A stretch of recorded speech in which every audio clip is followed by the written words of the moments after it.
Hi friends! So, look, due to the weird order in which I had to film things, we're cutting right to the chase, okay?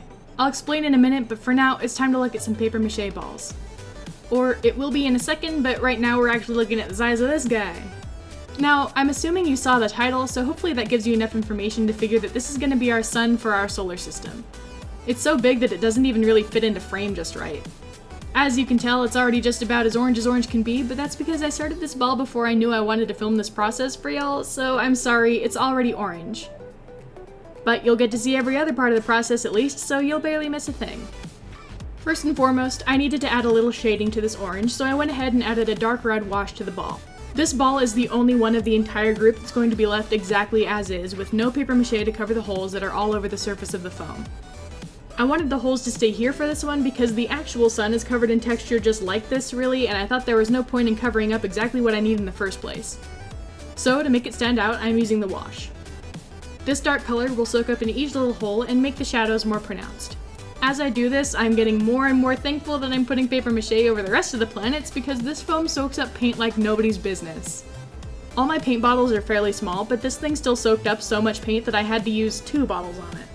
But now that we've got ourselves a good head start on the sun, let's back up a little and get back to the paper mache and the explanation that I promised.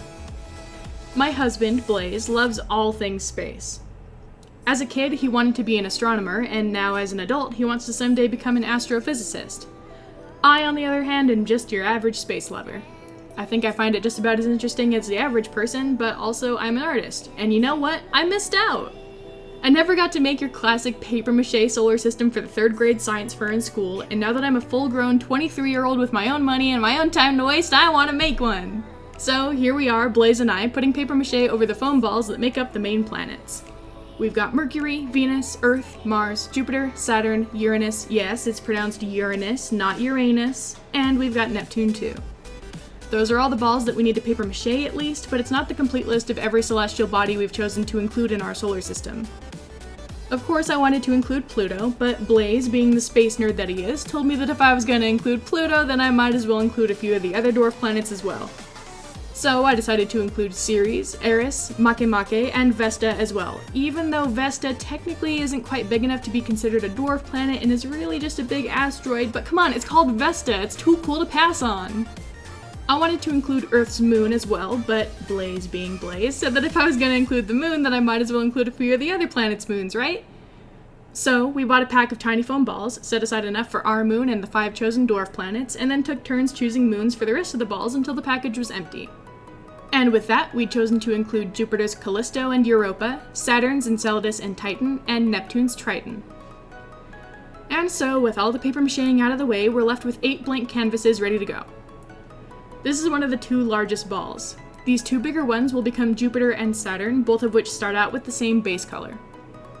I had a little trouble getting all the way around the spheres with the paint, and I'll admit it got a little messy, but is it really art if you don't ruin your furniture and stain your hands in the process? Yeah, I didn't think so. After coating both of the largest spheres with the same tan coat, I moved on to one of the second smallest ones instead. There are 2 balls of this size reserved for Earth and Venus, and this one will be our Earth. I pulled up a reference picture of the globe on my tablet here, and I'm just using a pencil to sketch what I see. I started from the South Pole and worked my way up to the top of the ball, which ended up leaving me with a very large South Pole and no room to speak of for a North Pole. So, sorry kids, but I guess Santa's out of a home on my version of Earth. Regardless, I didn't bother to fix it. This is because I want to hang these planets from the ceiling of our bedroom, which means that even if I did leave enough room to include a North Pole, I'll never actually be able to see it when I'm standing beneath all the hanging planets. So out of sight, out of mind. If I can't see my missing pole, then I won't even remember that it's missing at all, right? I'm not going to question it. Of course, once the sketch was finished, I went in and began to fill in the ocean with blue. In the process, it seems I accidentally covered South America, but I added it back in later, so no reason to worry. You know what is a reason to worry, though? This. That was just my cat brushing against the tripod and giving me a heart attack in the form of my $800 camera falling lens first into a rock-hard ball of model sun. But the camera took no damage, so the cat lives another day. At this point, I'd already had enough of not being able to properly handle my planets, so we went off to our local craft store to snag some nice long lollipop sticks and a large foam board that could act as the base for the sticks. After bringing it home and finding a more ideal camera position for the rest of the project, I tried it out. The sticks went in easily into the foam and seemed sturdy enough, so I knew that this would be the board where I'd prop up my planets to dry. I'd also be able to insert a stick into each planet, and that would give me a handle for an easier time painting. So, equipment at the ready, I continued on. I added the green to my Earth, and this is where I was able to repaint the missing South America. And to save a little time, I'll cut to the chase again. From here on, through the rest of the day, I spent my time adding base coats for each of the planets. We've got dark blue for Neptune, light blue for Uranus, tan for Venus and Pluto, gray for many of the moons and dwarf planets, and red for Mars and Mache, yellow for Titan, white for Europa and Enceladus, and of course dark gray for Callisto. I set up everyone on the foam board to dry and it worked out pretty well. Well, Saturn was a little floppy, but I figured as long as it didn't touch the ground, I didn't really care. You'll notice this guy here. This is Mercury, but I painted it the wrong color at first, so the following day I fixed it and turned it gray, but I forgot to film until I was already halfway through the painting process, so forgive this sudden cut.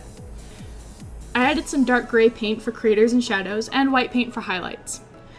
I also used a brand new, never used toothbrush to flick paint across the surface of the planet for a speckled, detailed look. Now listen, a lot of this process is the same. I'll add dots or stripes or craters, maybe a few details, and that's about all there is to it, so instead of repeating the same lines for the entire voiceover, maybe I'll take the time to talk about each planet instead. Of course, this is Mercury, the closest planet to the Sun. One day on Mercury is the equivalent of 59 Earth days. Mercury is the smallest planet in the solar system, and it's actually getting smaller. It's believed that the planet is shrinking because despite being so close to the Sun, its iron core is cooling, which in turn causes the planet to shrink. It's already the smallest, and the poor guy just keeps getting smaller. Next up is Venus. Again, I have a reference pulled up on my tablet so I can see which color that I need to include for all of its stripes as I paint them. Now, about Venus. While all the other planets in our solar system spin counterclockwise, Venus thinks it's special. It's the only one that actually spins clockwise. The theory is that it used to spin in the same direction as everyone else, but was struck by another planet-sized object, which caused it to be knocked into spinning the other direction. But what's more interesting, in my opinion, is the fact that Venus's day lasts longer than its year. For Venus to make one complete trip around the Sun, it takes 224.7 Earth days, but to complete one single rotation on its axis, 243 Earth days. Imagine a day being longer than a year. I don't like it. Next up is Earth once again. I used a toothpick to go around the edge of each landmass, adding a little bit of detail to each border. It's not a lot, but I think it really helped tie the whole look together. Now, Earth is special too. Earth is the closest planet to the Sun that actually has a moon. Mercury and Venus are both lonesome and moonless, probably due to their proximity to the Sun. But I guess Earth just happens to be right in that perfect sweet spot where having a moon is a possibility. You know why else Earth is special? Because while many of the other planets earn their names from Roman mythology, gods and goddesses, Earth gets its name from dirt. Way to go, Earth! You really pulled a fast one on us! Nice one! After Earth, we have Mars. This one is essentially the same process as with Mercury, but in rust red instead of gray. Speaking of which, Mars earns its rusty color from rust. It can be a little bit mind-boggling to imagine something as familiar and earthly as rust on Mars, but it's true.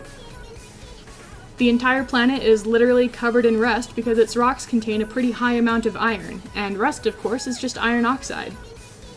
It's thought that if humans ever become a spacefaring species, the next planet we'll ever set foot on is Mars. That being said, it's pretty convenient for us Earthlings that a day on Mars is only 27 minutes longer than a day on Earth. Compared to some of the other planets in our solar system, that alone makes Mars seem like a pretty easy planet to adjust to, doesn't it? Just don't think about the lack of oxygen. After we finish up with Mars, we move on to Jupiter. Just about everyone knows about Jupiter's Great Red Spot, which is a massive storm that's been observed for the past 200 years but has existed for much longer. What's truly mind-blowing to think about, though, is the fact that you can fit 2 to 3 Earths inside the Great Red Spot alone. Imagine a centuries-long storm 2 to 3 times larger than the planet that you live on. It's crazy. What many people don't generally know about Jupiter, however, is that it actually has a set of rings much like its neighbor Saturn. Its rings, of course, are significantly fainter than Saturn's, which is why you typically don't see them, and why Jupiter is never usually depicted as a planet with rings. Of course, though, if you do want a planet with obvious rings, we know we just need to go check out Saturn. Of course, I haven't gotten to the part of the process that includes Saturn's rings, so we won't focus on those yet. For now, we'll just look at the planet itself. Saturn is unique in that its north pole is actually hexagonal, and you know what? They don't even really know exactly why. It's theorized that it's hexagonal because of atmospheric flows inside the planet itself, which causes vortexes, which then pinches and warps the pole into a hexagonal shape, but as far as we can tell, it's still up for debate why it's shaped the way it is. I'll also go ahead and point out that while the hexagonal pole of Saturn is the north one, I'm painting it on the south one for my model. This is just because the south pole is going to be the only visible one when it's hanging, and I want to be able to see the hexagon. So yeah, my Saturn will be upside down, but don't worry about it, it's fine. When you're in space, there's no such thing as upside down. Well, I mean, there is, but I'm not a space genius. Saturn is also unique in that it's the planet in our solar system with the most moons, coming in at a total of 82. Could you imagine having 82 moons? And rings, for that matter? Insanity. I'm sure Blaze is disappointed that I didn't include all 82 moons. Yeah. After Saturn, we have Uranus, our most unfortunately named planet. There's really no good way to say it. Like I mentioned before, the correct pronunciation is Uranus, but come on, Uranus? It doesn't make it any better that the only other option is Uranus. Despite the name though, Uranus is pretty special because it orbits the sun sideways. Likely due to a collision with another planet long ago, this extreme 97-degree tilt also means that Uranus has the most extreme seasons in the solar system. If it weren't already uninhabitable due to being a gas giant, that just makes it seem even worse. What's also nuts to think about, however, is that it takes the equivalent of 84 Earth years for Uranus to complete one single trip around the sun. It's been 84 years. Next up we have Neptune, which is honestly quite simple. Most of the planet is just the same dark blue all over, but there are a few minor details, so I added those in with a lighter shade of blue. Neptune is the smallest of the gas giants in our solar system, but only by a little. It's pretty similar in size to Uranus, but nonetheless ends up being the smallest little gas guy in the system. Poor guy. But at least he's not stuck with a name like Uranus. Instead, it's named after the Roman god of the sea, which is quite fitting given the color and the general look of the thing. Neptune is also, of course, the farthest planet in our solar system, making it a grand total of 30 times farther from the sun than our own Earth. And while that wraps it up for the planets, we can't forget about the little guys. We're moving right along to everyone's favorite reject, Pluto. Pluto has 5 moons of its own, just being such a little guy, though none of them ended up making the cut for the moons we wanted to include in this project, so sorry Pluto, rejected again. What makes Pluto really interesting to me, though, is its unusual orbit. Because of the way Pluto orbits the sun, which is somewhat crooked and on a slightly different plane than the rest of the planets, it's sometimes actually closer to the sun than Neptune is. Of course, though, it normally stays on the outskirts of the bigger planets' orbits and is usually farther out than everything else. Now for Earth's moon. We already covered that the Earth is the closest planet to the sun that actually has a moon, but we didn't cover how it got its moon in the first place. It's widely believed that the moon was formed when another planet by the name of Phaera crashed into Earth and caused crushed rock to fly into space. This rock eventually formed into the moon, which we know thanks to the fact that we've been to the moon, and we know that the moon's rocks are made out of the exact same materials as the rocks here on Earth. Now, of course, the moon isn't the only moon in the solar system, but based on its name, you'd sure think it was, right? The moon? That's it? Well, it's because at the time of the moon's discovery, people thought it really was the only one. It wasn't until Galileo discovered 4 of Jupiter's moons in 1610 that we realized we weren't the only ones with a little buddy. Now, Earth's moon is unique because of its Earth-facing side and the dark patches that make up the shape of the man on the moon. These other 5 guys, however, don't really have anything like that, so I'm just going to paint them all the same.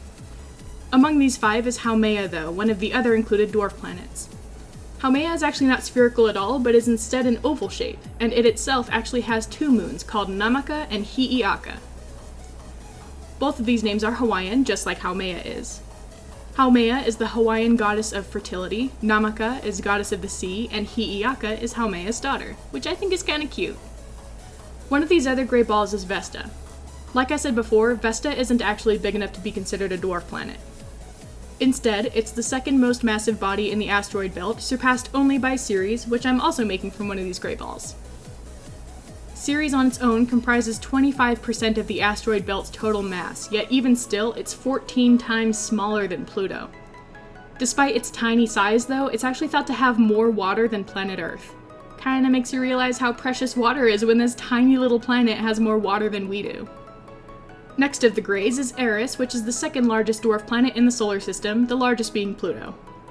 All of the objects inside the asteroid belt can fit inside Eris, even though it's only 2/3 the size of our moon's diameter and only 1/3 of our moon's volume. And lastly, we have Triton. Triton isn't a dwarf planet at all, actually, but is instead one of Neptune's 14 moons. Triton actually orbits Neptune opposite from the other moons, which means it was likely a captured moon taken from the Kuiper belt. Triton will end up falling out of orbit eventually, which will either break apart and fall into Neptune, or will be torn apart by Neptune's gravity, making it form a ring around the planet instead. Now that we've finished all the gray ones, it's time to move on to this little red guy, which will be Mache. Despite many of the other planets being named after Roman mythology, Mache's name comes from Polynesian mythology and is named after the Rapa Nui god of fertility. This little dwarf planet has one single moon of its own, though its name isn't quite as exciting. Mache's moon is simply called MK2. The MK in the name is in reference to its parent planet Mache, so I guess its name is quite literally just Mache 2. Mache, the sequel. After this, we move on to Enceladus, one of Saturn's moons. Enceladus has the widest, most reflective surface in the entire solar system thanks to its icy surface, and it actually is responsible for the formation of one of Saturn's rings. Enceladus is covered in glaciers that spray ice out into space, which is then captured in Saturn's orbit and forms Saturn's E-ring, which is the farthest ring from the planet. Next up is Europa, which is one of Jupiter's moons. Europa's surface is covered in lines like this because the gravity of Jupiter pulls on the moon, stretching it out and leaving cracks in the surface. Really, this moon is just covered in stretch marks. So you know what? If Europa can have stretch marks and look amazing, then so can you. After this is my favorite moon, Callisto. I'm mostly just into Callisto because of its super cool appearance, but did you know that it's also approximately the same size as Mercury? Yeah, this is a planet-sized moon and it looks amazing. Its surface is very dark and all of the light portions are craters from meteor impacts. This is a frozen moon, so it's likely that the dark parts have been frozen for a very long time, but each crater is lighter because it's more freshly refrozen than the rest of the surface. As I flicked white paint onto the surface of the ball, a little bit of orange paint from Mache rubbed in and made a few of the splatters a tiny bit pinkish. But you know what? In pictures like this, Callisto has all kinds of colors, including red, so I'm gonna let it slide. Now we're pretty much nearing the end of the process. All I have to do now is add the finishing details and make Saturn's rings, which I'm gonna do now. For Saturn's rings, I really wanted to get my hands in some thick, clear plastic. I know that usually in projects like this, the rings are just made out of cardboard or more paper mache, but the real Saturn has gaps in the rings, and of course the rings don't actually touch the planet like they would if they were made of cardboard. So I thought if I could get some clear plastic, then I could at least make the illusion of gaps in the rings. A lot of toy packaging comes with thick plastic windows on the front, and I thought that getting my hands on packaging like that would be perfect, but Blaze and I actually went out to stores just to see if we could find any packaging like that, and we couldn't. So I had to resort to something a little more homemade. This is plastic wrap and packing tape. I set out a sheet of plastic wrap on a counter, covered one side in packing tape, and then flipped it and did the same on the other side. It's a little ugly and full of air bubbles and wrinkles, because, you know, plastic wrap isn't possible to smooth, but maybe it'll look better when it's hanging from the ceiling and you can't see it as close. I hope. But anyway, I used this cake decorating table to spin the plastic so that I could paint the rings on evenly. Technically, since I'm only doing 2 rings, this would be rings B and A, but Saturn's rings go all the way from A to F, so there are several that aren't included here. You might notice that the letters for each of these rings aren't in order. That's because each ring was named in the order that they were discovered, so A was first discovered, B was second discovered, and so on until F, the tiniest skinny ring just outside of A. Once I finished painting the rings, I threw another layer of packing tape on top to try and help flatten it out a little since it was a decent amount more warped than I had been hoping for. So after adding that last layer and trimming it back down to size, I tried it on the planet. Once I determined that it fit well enough, I continued on and finished the final touches for all the planets, which really just included adding a dark wash to bring out the texture of the paper mache. Of course, with the gas giants, there's really no texture to speak of and they look impossibly smooth, but this is paper mache. It was never going to be that smooth in the first place, so I figure I might as well embrace the material I was working with and highlight those subtle little wrinkles. It adds a little detail and makes the whole thing look just a little more finished. Once all the washes had dried, I put Saturn's rings back on and I secured them with a few dots of superglue. I figure if I ever want to change the rings out later for something that looks a little more professional, then I can just use my craft knife to carefully cut through the glue dots at the edges. But you know what? I wanted a clear base so that I could have obvious gaps, and I got it. Sure, the rings aren't perfectly flat like I hoped they would be, but this is still a better alternative than rings with no gaps to speak of. And finally, we move back to where we started, the sun. I used my fan brush here to dry brush some yellow onto all the high points of the foam ball. This is literally the opposite of what the wash does. While the wash is meant to deepen the natural shadows of your art, dry brushing highlights all the high points. Using both techniques on pieces like this can really tie the whole thing together. Once the yellow had dried, I went in to add the finishing details. I made some larger yellow spots on the surface, and I also went back in with the original orange color to make some darker spots. I topped off each yellow spot with a center of white, and each orange one with a center of black. These dark spots are what you know as sunspots. Sunspots typically form in pairs because these are where prominences are formed. An average prominence can fit up to 10 Earths inside, but can even be large enough to fit more than that. These prominences are what many people think of when they imagine a solar flare, but actually it doesn't become a flare until the prominence breaks and shoots the rays off into space. And even then, this is the simplest, most condensed explanation I can give you, because there's also something called a coronal mass ejection, which is similar to flares but still different, and it's a lot to go over in the 30 seconds it takes me to paint these dots, so we'll just keep it simple this time. And finally, we're finished. With all the celestial bodies I made and every single one that I didn't make, the sun itself still accounts for 99.86% of the mass in the entirety of the solar system. So, no, my little project is not to scale, just in case you were wondering, not even close. So we went ahead to the last parts of the process. Blaze helped me to superglue a piece of fishing line into each existing hole in the balls. In some of the larger holes, I also crammed in a little wad of paper towel just to be sure that the string would be secure and have little chance of breaking out later. Then I tied the opposite end of each line to a clear push pin, and off we went to hang them up. We just pushed each pin into the ceiling, making sure we had each planet in the correct order, and it was done. Here we have Mercury, Venus, Earth, Mars, Vesta, Ceres, Jupiter and its moons Callisto and Europa, Saturn and its moons Enceladus and Titan, Uranus, Neptune and its moon Triton, Pluto, Haumea, Eris, and Mache. And that completes our little version of the solar system. So thank you all for watching. This whole process took me about 4 days to complete with 7 total hours of footage. And we won't even talk about how long it took me to edit this all down and complete all the research. It took 4 hours just to write this 8-page script that I'm reading to you right now. Of course, I just had to include fun facts about every planet, but it was fun anyway. And I hope you all agree. Thank you all again, and I'll see you in the next one. Bye!